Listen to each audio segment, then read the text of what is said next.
Dear student, आज है 29 जून और 29 जून के हम करंट अफेयर्स के बारे में पढ़ेंगे। हमारे लिए क्या इम्पोर्टेंट है करंट अफेयर्स में आज। ठीक है, बहुत सारे दोस्त बोलते हैं सर पीडीएफ कहाँ मिलेगा, तो इसके डिस्क्रिप्शन बॉक्स में हम टेलीग्राम आईडी दे देंगे, वहाँ से आप जाकर पीडीएफ को डाउनलोड कर सकते हो और एक बार वहाँ से रिवीजन ज़रूर करना। ये पीडीएफ से जो रिवीजन आपका होगा ये बहुत ही अच्छा होगा। क्लास देखने के बाद से पीडीएफ से एक बार खुद से पढ़ूँ ताकि चीज़ें लंबे समय तक याद हों। ठीक है, चलिए फर्स्ट क्वेश्चन देखिए। सल्खन जो फॉसिल पार्क है यूनेस्को के वर्ल्ड हेरिटेज साइट में अभी इसको शामिल किया गया है। ये किस राज्य में है? तो ये उत्तर प्रदेश के सोनभद्रा डिस्ट्रिक्ट में है। कहाँ है सर? तो उत्तर प्रदेश के सोनभद्रा डिस्ट्रिक्ट में। आप इस चीज़ को याद रखेंगे, ये मेन चीज़ है। देखिए उत्तर प्रदेश के कहाँ है? सोनभद्रा डिस्ट्रिक्ट में। यूनेस्को के जो वर्ल्ड हेरिटेज साइट है उसमें क्या किया गया, इसको शामिल किया गया है। सर ये है कहाँ? तो देखिए कैमूर की पहाड़ी जो विंध्या पर्वत की क्या है, पर्वतमाला के एक हिस्सा है। इस चीज़ को बस आप दो चीज़ें याद रखेंगे, एक रखेंगे किस राज्य के हैं इस चीज़ के बारे में, दूसरा क्या रखेंगे, दूसरा सर ये किस डिस्ट्रिक्ट में है, तो यूपी के सोनभद्रा डिस्ट्रिक्ट में है। तीसरा यहाँ से आपको याद रखना कैमूर पहाड़ी के एक हिस्सा है।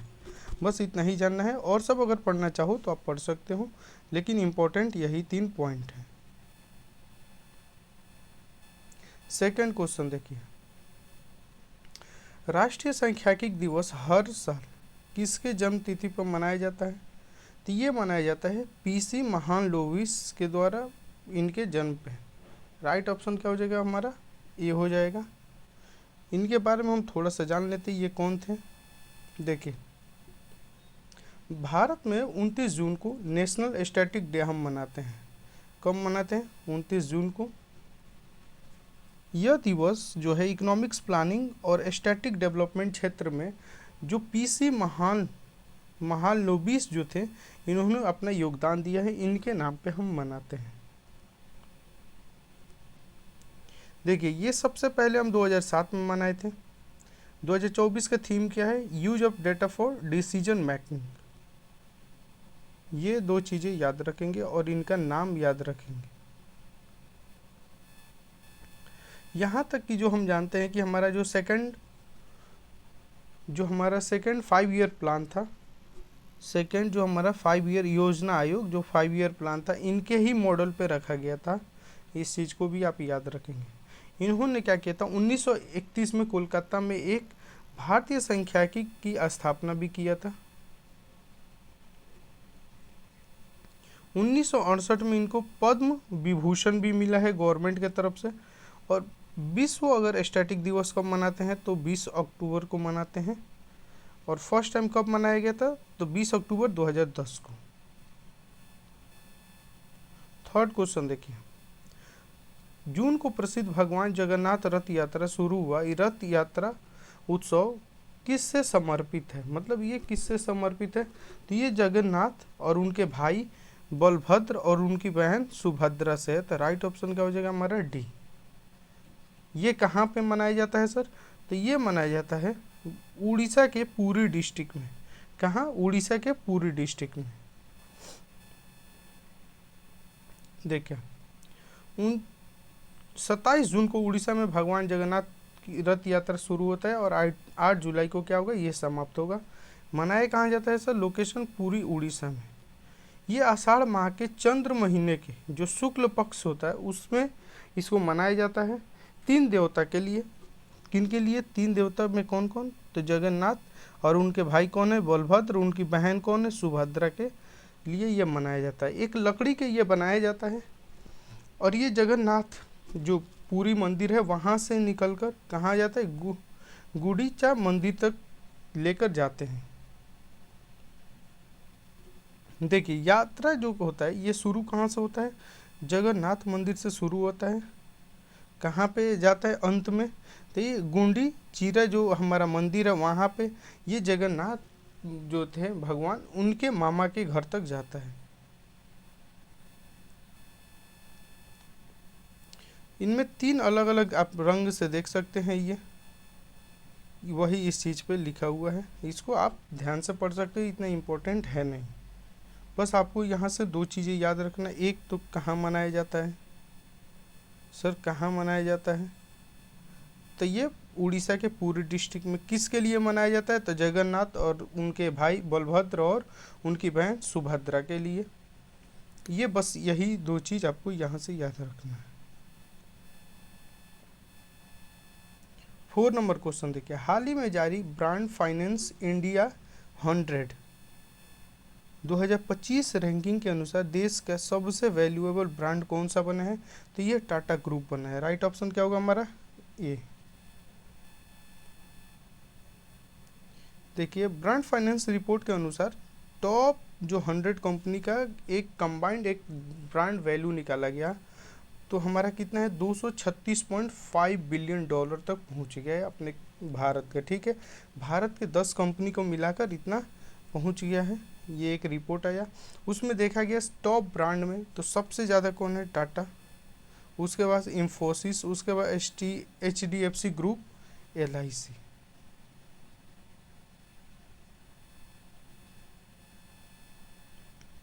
अगर आपको बताएं कि सबसे ज़्यादा जल्दी से ग्रोथ कौन कंपनी की है, तो अडानी ग्रुप ने लगभग ये 82% जंप किया है अपने वैल्यू में। ठीक है, ये सब उतना याद करने की कोई ज़रूरत नहीं है, आगे चलिए। 5 नंबर क्वेश्चन देखिए, टॉप नेशनल प्लेयर जो स्टाइपेंड स्कीम किस संस्था द्वारा ये शुरू किया गया है, किस संस्था द्वारा शुरू किया गया, तो ये किया गया है ऑल इंडिया चेस फेडरेशन के द्वारा। किसके द्वारा, तो ऑल इंडिया चेस जो चेस फेडरेशन है इसके द्वारा किया गया है। सर क्या है, तो top national player stipend scheme जो है ये चालू किया गया है। ये क्या है, इसके बारे में थोड़ा सा जान लेते हैं। देखिए ऑल इंडिया चेस जो फेडरेशन है ये 25 जून को 2025 को top national player stipend scheme को शुरुआत किया। हमारे भारत में जो यंग चेस प्लेयर खिलाड़ी है ना, उनको क्या करना है, फाइनेंशियल रूप से उनको सपोर्ट करना है। जो अंडर 7 टू अंडर 19 एज के होंगे उनको।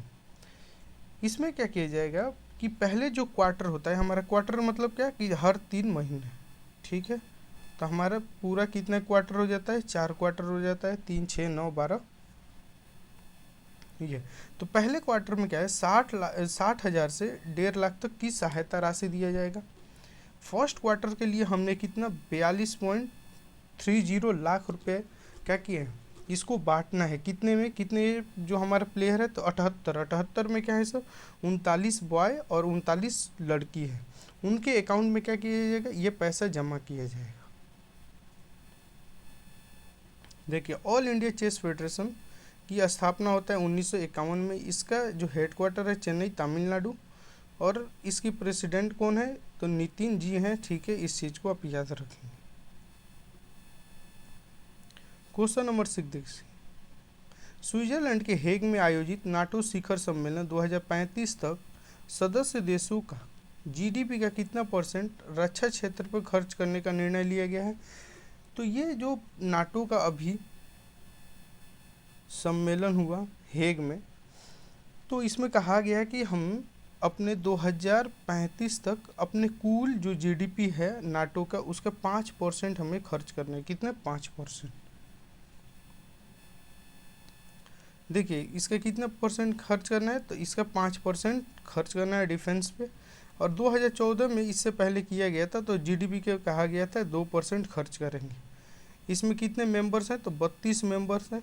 32 में से केवल 22 ही मेंबर हैं जो जीडीपी के अपने 2% डिफेंस एक्सपेंडिचर के लिए मौजूद पूरा कर लिए हैं लक्ष्य को।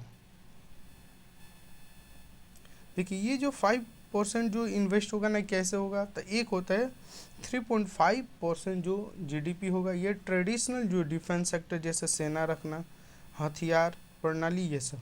लेकिन जो 1.5% रखेंगे किसके लिए, साइबर सिक्योरिटी के लिए, मिलिट्री मोबिलिटी के लिए, बुनियादी ढांचे और एनर्जी सिक्योरिटी के लिए।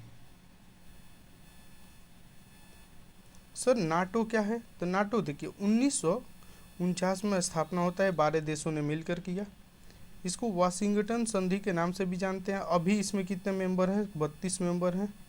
2023 में फिनलैंड मिला और 2024 में स्वीडन मिल जाता है इसमें। इसका सेक्रेटरी जनरल कौन है? तो मार्को रूटे हैं। और 2026 में कौन इसका मेजबानी करेगा? तो तुर्की। 7 नंबर क्वेश्चन देखिए, भारत का पहला समुद्री क्षेत्र एनबीएफसी कंपनी कौन सी बनी? तो ये बनी है Sagarmala finance corporation limited. Right option हमारा बी हो जाएगा। देखिए, नॉन फाइनेंशियल बैंक मतलब क्या होता है? ये एक कंपनी होती है लेकिन बैंक की तरह नहीं होती है, लेकिन ये क्या करती है? फाइनेंशियल सपोर्ट करती है, सर्विस करती है, जैसे लोन देना, इन्वेस्ट करना, और जो हमारा इंश्योरेंस, फाइनेंस, ये सब में क्या करती है? प्रदान करती है।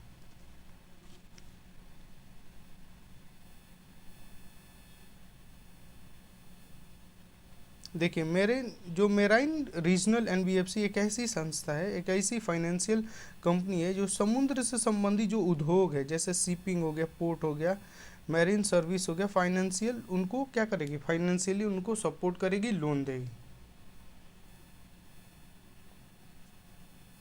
इंडिया गवर्नमेंट ने समुद्री क्षेत्र के लिए सागरमाला फाइनेंस कॉर्पोरेशन लिमिटेड की शुरुआत की है। ये चीज़ बता दी आपको, इस चीज़ को याद रखना, ठीक है। 8 नंबर क्वेश्चन देखिए, एशियाई अवसंरचना निवेश बैंक की अध्यक्ष की नियुक्ति हुई। किसकी नियुक्ति की गई? जो एशियन इंफ्रास्ट्रक्चर जो डेवलपमेंट बैंक है उसके लिए, तो इनको किया गया है जू जियाजी। राइट ऑप्शन क्या होगा हमारा? बी, जू जियाई को किया गया है। देखिए, ये चाइना के फॉर्मर जो वित्त मंत्री थी, ठीक है। वर्तमान में कौन है?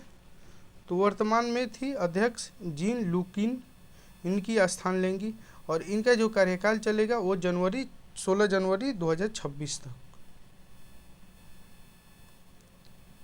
अब देखिए, AIIB क्या होता है? एशिया जो इंफ्रास्ट्रक्चर जो हमारा इन्वेस्टमेंट बैंक है, इसका उद्देश्य क्या है कि एशिया के जो अवसंरचना विकास करना है।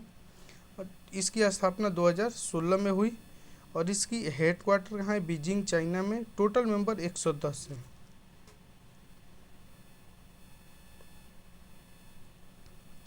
चर्चा में रहा इन्हांस रॉक वेदरिंग, उन्नत रॉक अपक्षय तकनीकी किससे संबंधित है? तो ये है tackling climate change. Climate change से क्या करना है? निपटने के लिए एक प्रोसेस है, एक तकनीकी है। क्या करना है? तो यहाँ पे देखिए, ये क्या किया जाएगा कि जो हमारा वातावरण, जो हमारा इन्वायरमेंट है, उसके जो CO2 है, वो जो रॉक होगा, चट्टान होगा, उसको क्या करेगा? ऑब्जर्व करेगा। क्लाइमेट चेंज से निपटने के लिए क्या करेगा? एक बहुत ही अच्छा भूमिका निभाएगा।